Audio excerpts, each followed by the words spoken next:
I guess the next 4 to 6 weeks is going to be, OTA and mandatory OTAs and workouts, and we'll see about Kyler Murray showing up and things like that. And those will be some interesting flashpoints over the next 6 weeks before training camps open. But really the open question is what's going on with Deshaun Watson and how that affects Baker Mayfield's trade status and what's going on with Jimmy Garoppolo. It sure looked like Trey Lance is the starter based on the conversations from their OTAs that happened in the last couple of days.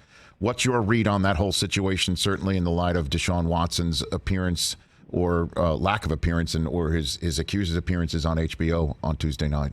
Two important points, Rich, on Deshaun Watson. One, there is a three-step process that now applies under the personal conduct policy as renegotiated in 2020. One, the league proposes a punishment. Two, an independent disciplinary officer, a retired judge named Sue L. Robinson, takes over, ultimately makes a decision. Three, if she imposes any discipline at all, the commissioner has appeal jurisdiction. He can increase, he can decrease, he can do whatever he wants. His hands are only tied if she finds there should be no discipline whatsoever. Then the case ends and he can't do anything. But he still has final say.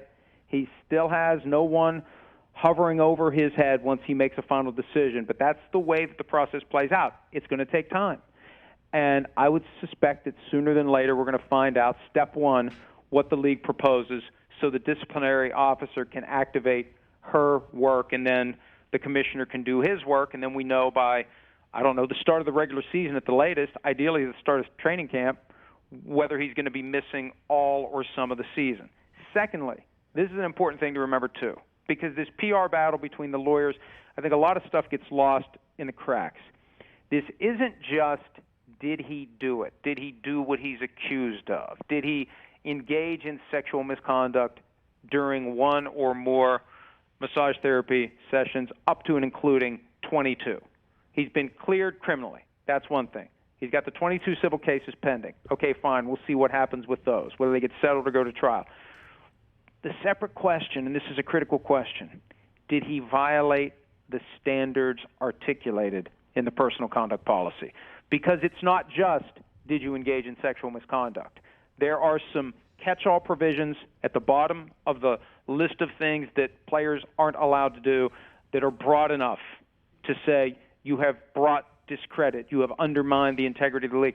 They can basically do whatever they want to do. And I think back to Ben Roethlisberger in 2010, never arrested, never charged. He was sued, but he only had 2 people who ever accused him of anything.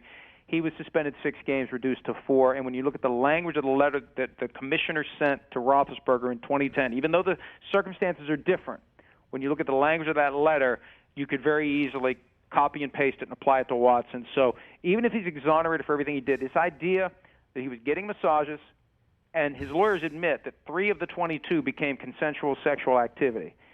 If you buy into the idea that he's got 40 different massage therapists he went to and that he apparently is going through the door thinking maybe this is going to take a turn, that could be enough for the league to say this is the kind of behavior that we need to step in, intervene, punish him, make sure that he learns his lesson and properly is rehabilitated going forward so he doesn't do it again. So even if he's ultimately exonerated on all counts, criminal and civil, the NFL could still say you violated the terms of our policy. Hey, you watched all the way to the end. Thanks for that. Watch more right here.